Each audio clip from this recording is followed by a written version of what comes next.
Yang pertama memang karena terlalu cepat dimasukkan sekolah, dan yang kedua adalah karena udah nggak tahu, clueless gitu, tidak tahu tujuannya mau kemana. Nah, ini bagaimana mengatasinya? 90% clueless. 90% clueless? Iya. Oke. Nah, kalau saya mengatasinya begini, kuncinya, kata kuncinya adalah be a friend. Jadi temannya dia lah, jadi temannya. Jadi seseorang itu hanya mau diajak bicara atau digali itu kalau dia merasa friend.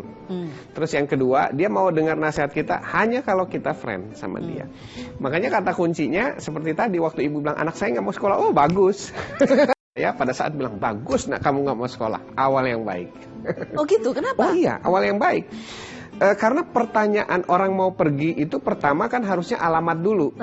Pada saat dia nggak mau pergi, Amah, kenapa? Karena nggak ada alamatnya.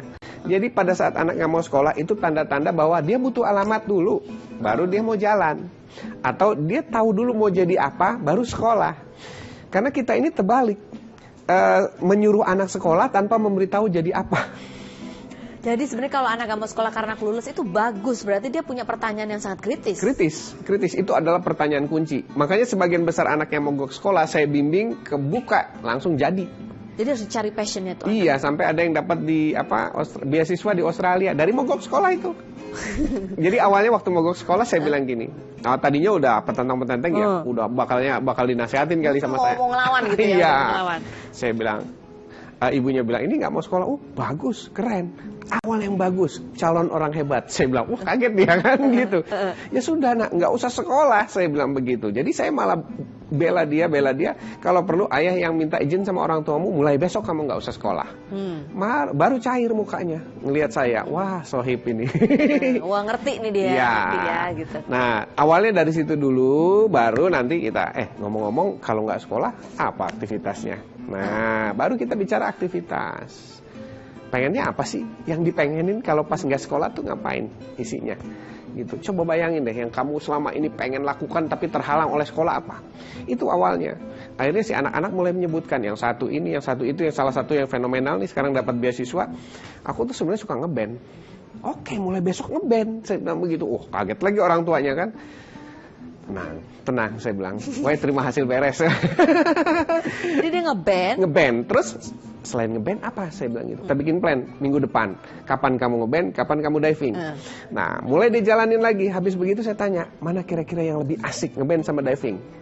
Diving, ayah. Oke, kalau gitu berhenti ngeband. Diving aja. Diving. Jadi night driver dia sekarang. Night diver ya. Penyelam malam. Itu anak-anak Indonesia pertama termuda dia. Oh ya?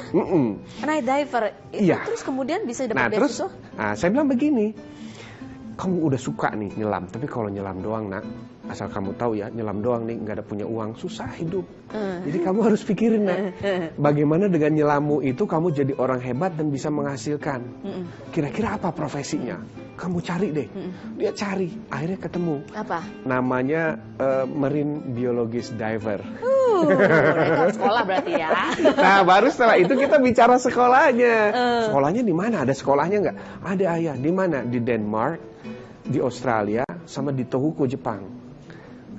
Kalau gitu sekarang gimana caranya kita bisa tembus itu?